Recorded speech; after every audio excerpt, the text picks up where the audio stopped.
إن الحمد لله نحمده ونستعينه ونستغفره ونعوذ بالله من شرور أنفسنا ومن سيئات أعمالنا من يهده الله فلا مضل له ومن يضلله فلا هادي له قال الله تبارك وتعالى في كلامه المجيد والفرقان الحميد أعوذ بالله من الشيطان الرجيم بسم الله الرحمن الرحيم إنما يخشى الله من عباده العلماء قال رسول الله صلى الله عليه وسلم إنما بعثت معلما أو كما قال عليه الصلاة والسلام صدق الله العظيم وبلغنا رسوله النبي الأمي الكريم ونحن على ذلك لمن الشاهدين والشاكرين والحمد لله رب العالمين۔ معزز دوستو، آج 24 فروری 2023 جمعۃ المبارک کا عظیم دن ہے۔ رب کریم نے انسان کو پیدا اس لیے کیا ہے کہ انسان علم حاصل کرے۔ پیدائش کے بعد سب سے پہلا کام تعلیم کا حصول ہوتا ہے۔ حضرت آدم علیہ السلام اس دھرتی کے سب سے اول نبی بھی ہیں، اول انسان بھی ہیں۔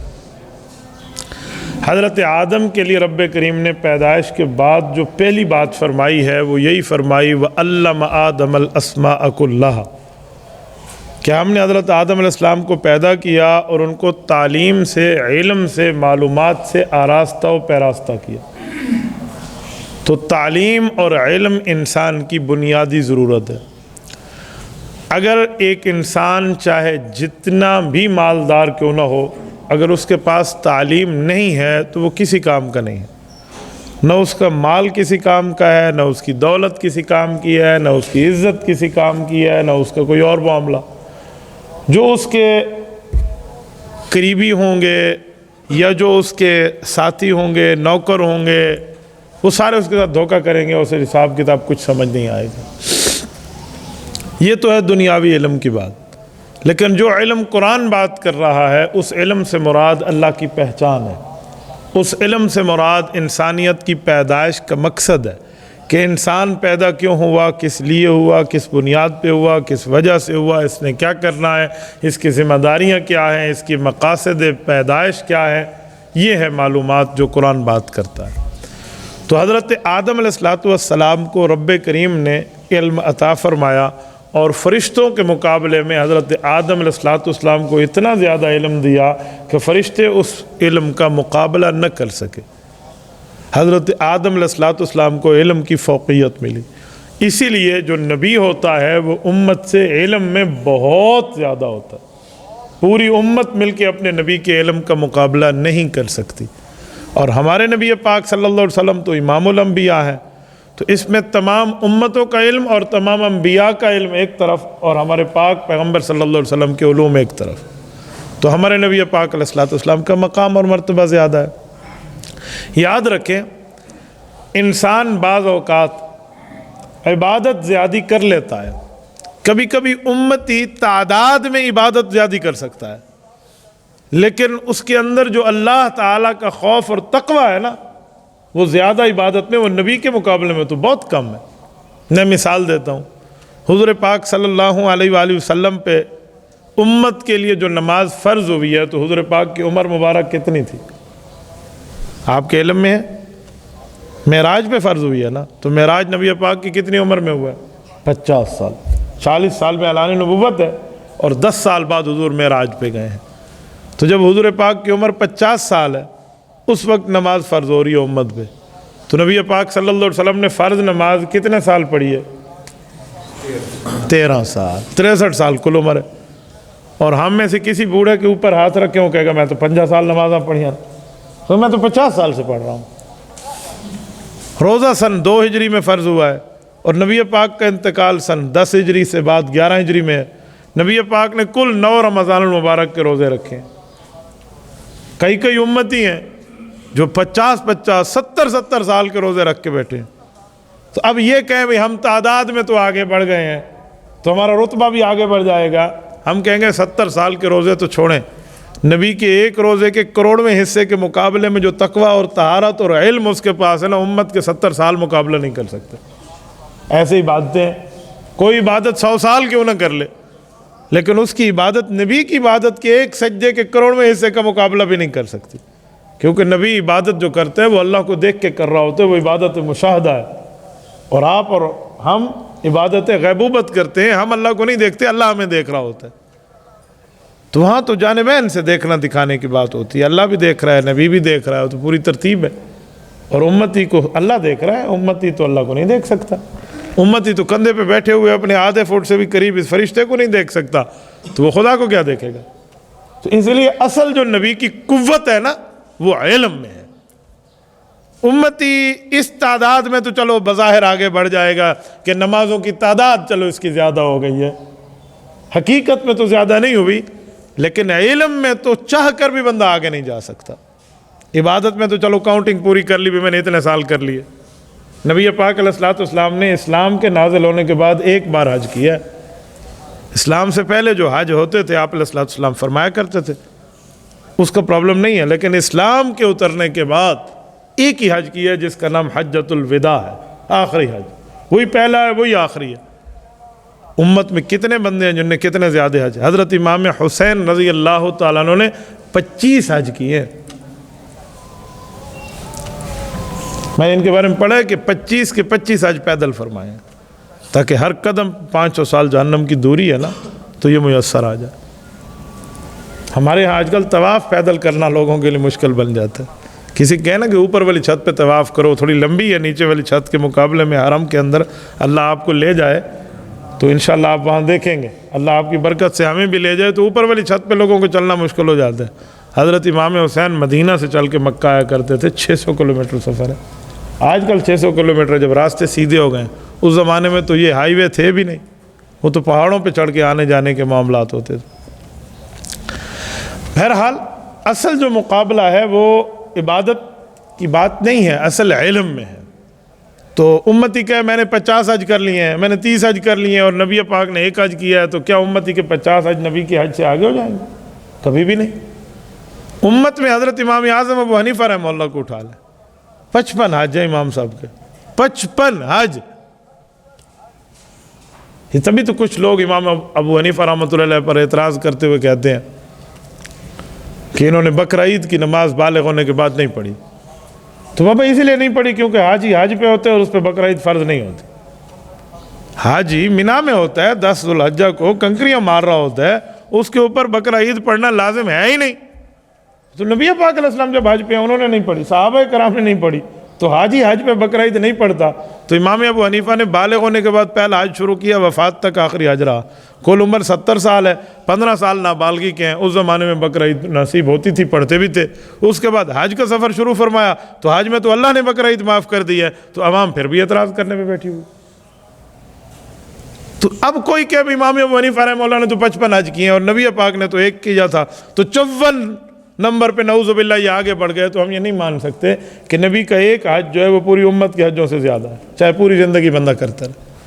تو پھر اصل مقابلہ عبادت کے بجائے علم میں ہوتا ہے۔ علم میں کوئی چاہ کر بھی نبی کا مقابلہ نہیں کر سکتا، تو علم اتنی بڑی چیز ہے۔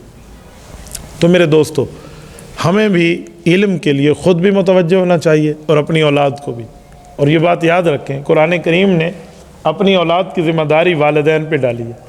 رب کریم فرماتے ہیں یا ایھا الذین آمنوا قوا انفسکم واہلیکم نارا وقودھا الناس والحجارہ، فرمایا اے لوگو تم اور تمہارے گھر والے جہنم کی آگ سے خود بھی بچو اور اپنے گھر والوں کو بھی بچاؤ۔ قوا انفسکم، اپنے آپ کو بچاؤ، واہلیکم، اور اپنے گھر والوں کو بچاؤ، نارا، کس سے؟ جہنم کی آگ سے۔ وقودھا الناس والحجارہ، یا اس میں گناہ گار جائیں گے، اور اگر پھر بھی جہنم کہے گی کہ اللہ میرا پیٹ نہیں بھرا، تو پھر پہاڑوں کے پتھر ڈالے جائیں گے اس میں۔ یہ اللہ کا قرآن کہہ رہا ہے، میں کسی اخبار کے صفحہ کے کالم آپ کے سامنے نہیں سنا رہا۔ 28ویں پارے کا آخری صفحے کی آیت، آخری سے پہلے صفحے کی پڑھنے لگا۔ یہ عالم ہے، تو ہمارے اوپر ذمہ داری ہے اپنے گھر کو بھی جہنم سے بچانے کی اور اپنی بھی۔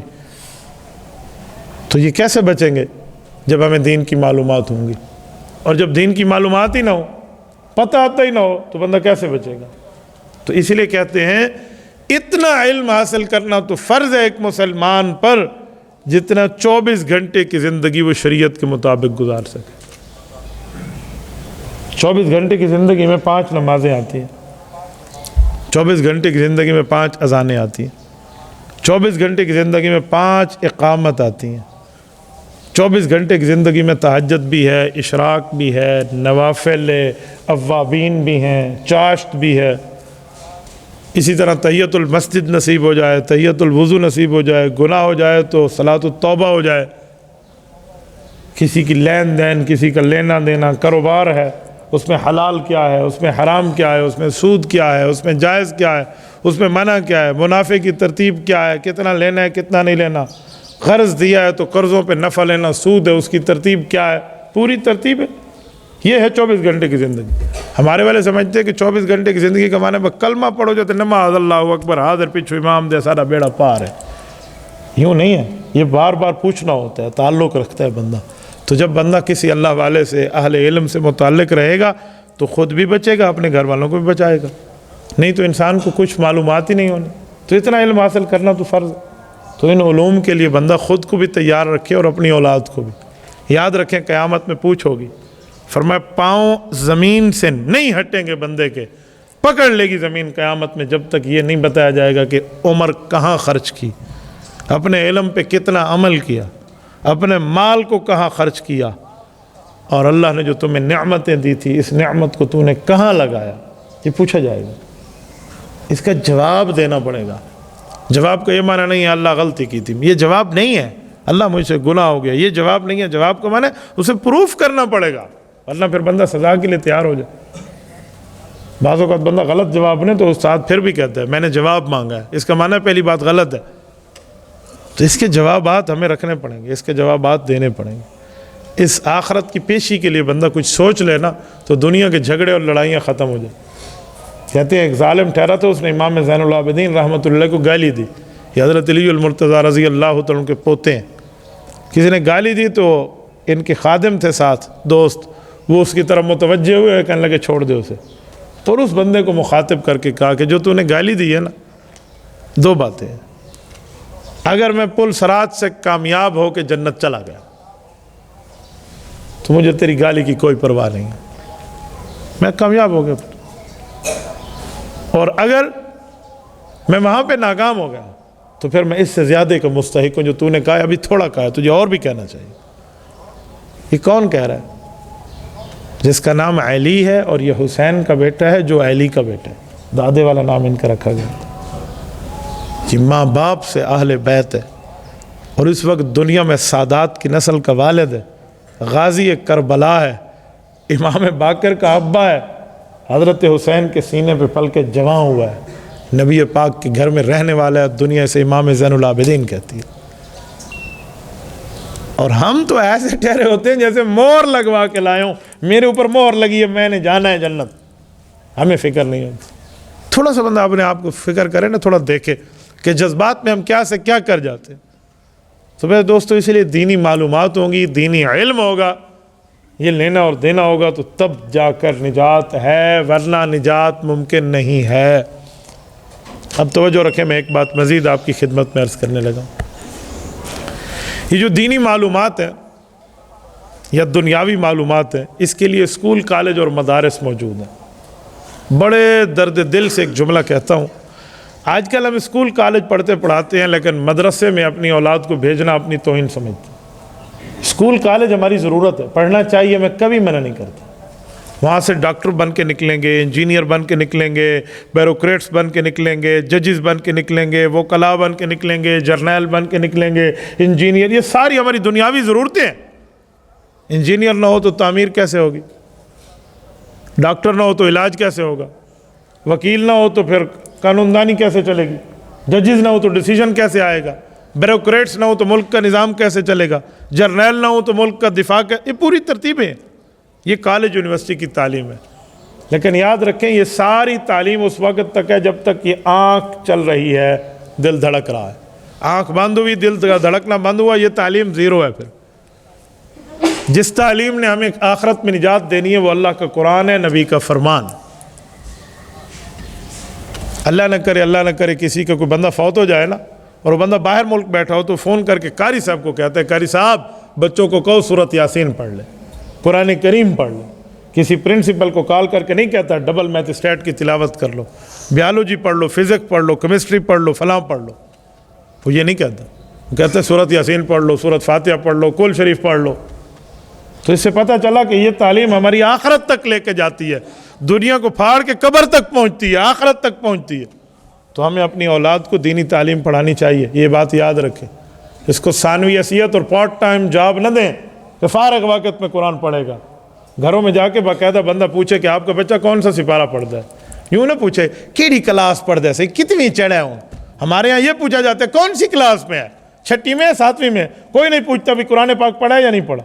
یا ہم ایک دوسرے سے پوچھیں گے، شرمندگی نہیں ترغیب کے طور پہ پوچھیں گے، انشاءاللہ قرآن کی تعلیم عام ہو جائے گی۔ تو ہمیں یہ کرنا چاہیے۔ اب ایک جملہ میں مزید بھی کہتا ہوں، یہ پچھلے کچھ دنوں پہلے اسلام آباد کی کامسیڈ یونیورسٹی کا ایک پیپر عام ہوا۔ اس پیپر کو مجھے حیا آتی ہے، میں اللہ کے گھر میں بیٹھا ہوں کہ آپ کے سامنے لفظ بول سکوں۔ میرے اندر یہ میری مائیں بہنیں سن رہی ہیں، میرا اسپیکر بھی آن ہے اور انٹرنیٹ بھی آن ہے، مجھے حیا آتی ہے کہ میں اس لفظ کو بتا سکوں کہ اس لفظ میں کیا، اس پیپر میں کیا کہا گیا۔ سنجیدہ محفل میں بندہ یہ بات نہیں کر سکتا، دو بھائی آپس میں بات نہیں کر سکتے، بہن بھائی ایک دوسرے کو نہیں بتا سکتے، اپنی امی اور اپنے ابو کے سامنے آپ وہ غلیظ سوال نہیں رکھ سکتے جو ایک دوسرے کے ساتھ وہی سوالات حل کرنے کے لیے یونیورسٹی لیول پر پیپر آ گیا۔ بہن بھائی کی ریلیشن شپ، میاں بیوی والے تعلق، بس اس اشارے کو آپ کافی سمجھ لیں۔ یہ سوال پوچھا گیا، اور اس سوال کے بعد جب احتجاج ہوا ہے تو کہتے جی ہم نے، یونیورسٹی کہتی ہے ہم نے اس پروفیسر کو برطرف کر دیا۔ اللہ اکبر، یہ کوئی سیلوشن ہے؟ یہ کوئی حل ہے؟ سب سے پہلی بات ہے جو لکھنے والا ہے وہ اس نے لکھا کیوں ہے؟ اس نے کس اندھی یونیورسٹی سے تعلیم حاصل کی ہے؟ وہ کہاں سے پڑھ کے آیا؟ اس کو تو تھوڑی سرچنگ آئے، کیا نام پتہ ہے اور کہاں کا وہ نمائندہ، کہاں کا ایجنٹ ہے، وہ کس کافر کو ریپرزینٹ کر رہا ہے یا کسی مسلمان کو ریپرزینٹ کر رہا ہے، یہ تو پتہ چلے۔ دوسرا، اس نے تو لکھ کے دے دیا، جس نے پرنٹ کیا ہے وہ کوئی جاہل تو نہیں تھا، وہ بھی تو انگریزی جانتا تھا، تبھی تو چھوٹی چھوٹی بڑی بڑی لکھ رہا ہے۔ اس کو نہیں پتا میں کفر لکھ رہا ہوں، یہ اسلام کے خلاف سازش پرنٹ کر رہا ہوں۔ اچھا، پھر جس نے پرنٹ کر کے دیا ہے رائٹ کرنے کے بعد وہ اندھا تھا۔ اچھا، پھر اس کے بعد جو پیپر آ کر تقسیم کرتے ہیں، ایگزامینر جو اوپر ٹھہرے ہوتے ہیں، ہیلپر ٹھہرے ہوتے ہیں ایگزامینیشن ہال کے اندر، ان سب کا ایمان ختم تھا، کوئی اتا پتہ نہیں ہے۔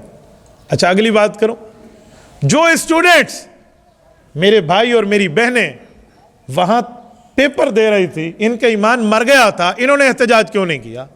ان میں سے کوئی اٹھا کیوں نہیں ہے کہ اس پروفیسر کی ایک دفعہ منہ پہ اوپر انڈیا کا نقشہ بنا دیا جائے ٹیڑھا اور سیدھا کر کے کہ بچوں تجھے یہ جرت کیسے ہوئی اسلام کے خلاف یہ لکھنے کی؟ ان اسٹوڈنٹس میں سے کسی کی غیرت نہیں تھی۔ یہ جو کلاس روم میں بیٹھے ہوئے تھے، یہ جو ایگزامینیشن ہال میں بیٹھے تھے، یہ کیوں نہیں اٹھے اس کامسیٹ یونیورسٹی کے لیے؟ یہ 6-7 وہ باتیں ہیں جس کا ایک ہی جواب ہے کہ اس وقت ایمان مر چکا ہے، اس وقت ایمان زندہ نہیں ہے۔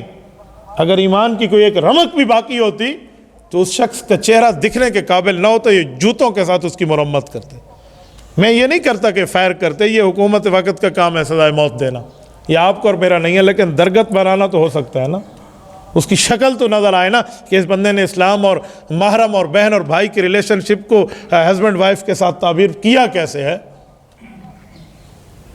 جب اس کو پکڑ کے لائے گا، اسے پوچھا گیا کیوں لکھا؟ انہوں نے کہا میں نے تو گوگل سے لکھا ہے اور کاپی پیسٹ کر دیا ہے۔ تمہیں یہ نہیں پتا کہ گوگل میں لکھے قرآن آگے قادیانیوں کا بھی آ جاتا ہے، مسلمانوں کا بھی آ جاتا ہے قرآن۔ یہ تو سلیکشن ہم نے کرنی ہے کہ اس گوگل میں سچا کیا ہے، جھوٹا کیا ہے۔ تمہیں پاور آف سلیکشن نہیں ہے پروفیسر کی، تو کس چیز کا ہے؟ یہ کوئی بات ہے میں نے گوگل سے لیا اور گوگل سے کاپی پیسٹ کر دیا؟ کل تم تفسیر قرآن لکھو، گوگل سامنے تمہیں مرزا قادیانی کی تفسیر دکھا دے، تو کاپی پیسٹ کر کے اسلامیات کا پیپر بنا دے، یہ ہو سکتا ہے؟ بابا تمہیں اتنی ڈگریز ملی ہوئی ہیں، تم نے اپنے ایوارڈ لیے ہیں، تم نے میڈل لیے ہوئے ہیں، ایسے تو پروفیسر نہیں بنتا۔ اور یہ ہمارے ملک میں ہو رہا ہے، اور یہ ہمارے کالج اور یونیورسٹی میں۔ یہ جو علماء کبھی کبھی مخالفت کرتے ہیں نا، وہ ان چیزوں کرتے ہیں۔ لوگ سمجھتے ہیں کالج یونیورسٹی کی مخالفت کرتے ہیں، نہ بابا، میں پہلے کہہ چکا ہوں ہماری ملک کی ضرورت ہے، ہماری دنیاوی ضرورتیں ہیں کالج یونیورسٹی۔ ان جیسی چیزوں کی مخالفت کرتے ہیں کہ یہ چیزیں، یہ کس چیز کو پرموٹ کیا جا رہا ہے، کون سی چیز عام کی جا رہی ہے کہ ہم یہ اپنے اسٹوڈنٹس کو سکھائیں گے؟ یعنی کام سے رابطہ کیا کہ اسٹوڈنٹ سے جو اس ڈپارٹمنٹ کا تو نہیں تھا، ایک اور کا تھا، اس نے مجھے ایک لفظ کہا، یقین مانے میرا کلیجہ دکھ گیا اس کی بات سن کے۔ اس نے کہا مفتی صاحب سادے بندے ہیں، آپ کے پاس صرف ایک چھینٹا آیا ہے، ہم جس یونیورسٹی میں ہیں ہمارے پاس پورا اس طرح کی غلاظت کا سمندر موجود ہے۔ انہوں نے کہا یہ تو ایک چیز، چھوٹی سی چیز آؤٹ ہوئی ہے کہ لوگوں تک پتہ چل گیا کہ یہ ایک کویسچن پیپر ملا ہے اور یہ فلاں اور یہ فلاں، تو بہت چھوٹی چیز ہے، ایک جھلکی ملی ہے، ایک چھینٹا آیا بارش کا۔ ہمارے ہاں سمندر غلاظت کا موجود ہے، ہم جانتے ہیں یونیورسٹیز کے معاملات کیا ہیں۔ آپ بتائیں ہم کہاں جائیں، کس کے آگے منصفی پیش کریں، کس کو؟ اچھا تھانے میں جا کے درخواست دے کے پروفیسر پکڑوا لیں، لیکن جو اسٹوڈنٹ جواب دے رہے تھے یہ بچ جائیں، ان کا ایمان نہیں تھا، یہ گستاخی کو تو لکھ رہے ہیں، یہ بیٹھے ہوئے ہیں، کس کو بندہ پکڑوائے، کس کے خلاف بندہ چلے؟ تبھی میں کہتا ہوں مائنڈ سیٹ ہمارا چینج ہو گیا۔ میرے بھائیوں، آج ہم میڈیا استعمال کرتے ہیں، آج ہم ٹی وی کے سامنے بیٹھتے ہیں، آج ہم کیبل کے سامنے بیٹھتے ہیں، آج ہم انٹرنیٹ پہ بیٹھتے ہیں۔ خدا کے لیے مسلمان بن کے بیٹھا کرو، پہلے اسلام بعد میں سب کچھ ہے، پہلے مذہب بعد میں سب کچھ ہے، پہلے مذہب بعد میں مدرسہ ہے، بعد میں اسکول ہے، بعد میں کالج ہے، بعد میں یونیورسٹی ہے۔ پہلے ہم اللہ تعالیٰ کے تابعدار ہیں اور رسول اللہ صلی اللہ علیہ وسلم کے وفادار ہیں، ہم پہلے شریعت کے فالوورز ہیں، ہمیں دین کو پہلے دیکھنا چاہیے۔ میں آپ کو ایک یہ چہرہ بتایا نا، ایک چہرہ اور بھی بتاتا ہوں۔ ایک کالج کے اسٹوڈنٹ ہے، لاہور کی بات کر رہا ہوں، استاذ آ کے روزانہ اسکول میں اور کالج میں کلاس کے اندر رسول اللہ صلی اللہ علیہ وسلم کی سیرت پر بات کرتا تھا۔ لڑکے بڑے خوش تھے کہ ماشاءاللہ ہمیں سیرت النبی بھی استاد صاحب سکھا رہا ہے۔ اندر سے وہ قادیانی تھا، مرزائی تھا، اس کو اندر سے معاملہ کچھ اور تھا۔ اس نے اپنی ایک قسم کی جو ہے نا فیس سیونگ لینے کے لیے یہ ترتیب رکھی ہوئی تھی، تو لڑکے بڑے شوق سے اس کا وہ پیریڈ اٹینڈ کرتے، زیرو پیریڈ میں شروع میں آتا۔ 2 4 5 روزوں سے ایک لڑکے 2 لڑکوں نے محسوس کیا کہ سر یہ آؤٹ آف دا وے جا رہے ہیں۔ پتہ ہے وہ کیا کہہ رہا تھا؟ وہ کہہ رہا تھا لوگوں نرم مزاج بن جاؤ۔ تو اس پہ تو کوئی اختلاف نہیں ہے کہ نرم مزاجی کرنی چاہیے۔ نرم مزاجی کرتے کراتے انہوں نے بچوں کے ایمان پہ ایک دن ڈاکہ مارا کہ نرم بنو، غصہ نہ کرو، سہنا سیکھو، حوصلہ رکھو۔ یہ جو نبی کو کوئی گالی دے دیتا ہے تم اٹھ کے اس کے خلاف چل پڑتے ہو، ایسی بات نہیں ہے۔ ہمارے نبی بڑی معاف کرنے والے تھے۔ وہ یہ بتانا چاہتا تھا کہ نبوت کی گستاخی پہ خاموش ہو جاؤ، نبی کی گستاخی ہو جائے، شریعت کی ہو جائے، تو اس پہ بات وہ یہ کہنا چاہتا۔ 4 5 روز میں اسٹوڈنٹس نے جا کر مجھ جیسے کسی سرفرے سے شاید مشورہ کیا ہوگا کہ حضرت یہ کیا ہو رہا ہے، ہم یہ کیا کریں، ہم اس پروفیسر کو کس طرح کنٹرول کر سکتے۔ تو جس نے اسے سمجھایا، یار کیا زبردست سمجھا، انہوں نے کہا چھوڑیں FIR کو، ایک کام کریں، 2 4 اسٹوڈنٹ تو تیرا ساتھ دیں گے۔ کہا جی دیں گے، باقی کلاس تو اس کی بات سنتی ہے۔ کہا اگلے دن یہ کرنا۔ اس نے کہا ٹھیک ہے۔ وہ اگلے دن کلاس میں پہنچا، ایکسکیوز می سر، جی۔ انہوں نے کہا سر ایک بات کہتا ہوں، ناراض تو نہیں ہوں گے؟ کہا جی نہیں نیور مائنڈ بیٹا، آپ کہو کیا کہنا ہے۔ انہوں نے کہا سر آپ تو کتے کے بچے ہیں۔ وہ تو لفظ بولنا تھا اسٹوڈنٹ نے، تو پروفیسر کا چہرہ تو پیلا ہو، غصے سے سرخ، منہ سے جھاگ نکلے، آنکھوں سے آنسو۔ You insult me، بےزتی کر رہا ہے، میری توہین کر رہا ہے، اپنی حدود سے باہر نکلے۔ اس نے کہا سر بھول گیا ہوں، کتے کے نہیں ہیں، سور کے بچے ہیں۔ تو چڑھتا گیا لڑکا، 2 4 ایسے 5 ایسے ٹکا کے اس نے گالی دی نا، تو پروفیسر لپکا اس کو پکڑنے کے لیے۔ انہوں نے کہا سر کیوں مارتے ہیں، حوصلہ رکھیں، معاف کرنا سیکھیں، پیار کرنا سیکھیں، محبت رکھیں، سنجیدہ بنیں۔ ہمارے نبی بھی معاف کرتے تھے، آپ کیوں معاف نہیں کرتے؟ تو پروفیسر کی دانتوں کو پسینہ آ گیا۔ انہوں نے کہا سن ہے، کوئی حلالی آدمی جو بیٹا ہوتا ہے اپنے ماں باپ کا، وہ اپنے ماں باپ کو گالی برداشت نہیں کر سکتا۔ میں نے گالی دی اسی لیے آپ کا چہرہ سرخ ہوا، لیکن سر ناراض نہ ہونا، حلالی امتی اپنی نبی کو گالی بھی برداشت نہیں کر سکتا۔ یہ آپ ہمیں کیا پڑھا رہے ہیں؟ اس کی منہ وہاں اس کی ترتیب کو بند کیا اس اسٹوڈنٹ نے۔ تو ہم آج بھی اس کو سلام پیش کرتے ہیں کہ بیٹا تو نے نبوت کا تحفظ کیا، اللہ نے تجھ سے دین کا کام لیا۔ اور یہاں کامسیٹ یونیورسٹی کے اسٹوڈنٹس کے سامنے یہ چیزیں پیش ہو رہی ہیں، بہن بھائی کو ہسبینڈ وائف بنا کر پیش کیا جا رہا ہے، اور یہ سارے اس کا آنسر لکھ رہے ہیں۔ ان میں سے تو کوئی نہیں اٹھتا، یا تو سب ملے ہوئے ہیں، سب ریلے میں رلے ہوئے ہیں، یا پھر اس میڈیا نے ہمارے مسلمان کے دماغ کو لبرل دماغ بنا دیا. پھر یہ ڈراماز نے اور ان فلموں نے، ان موویز نے اور اس سوشل میڈیا نے اور اس انٹرنیٹ میڈیا نے، اس پرنٹ میڈیا نے، اس الیکٹرانک میڈیا نے میرے مسلمان کے نوجوان کا جسم تو اسلام والا رکھا ہے، ذہن کافرانہ بنا دیا. اس سوچ کو ہمیں بدلنا ہوگا.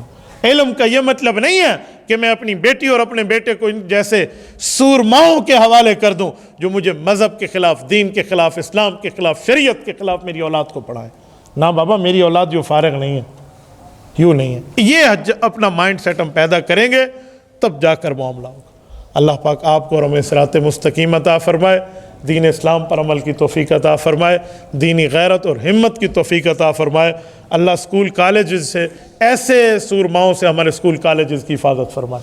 اللہ ہماری مساجد مدارس کی حفاظت فرمائے، وہاں پڑھنے پڑھانے والوں کی حفاظت فرمائے. اقول قولی ھذا واستغفر اللہ وآخر دعوانا ان الحمد للہ رب العالمین.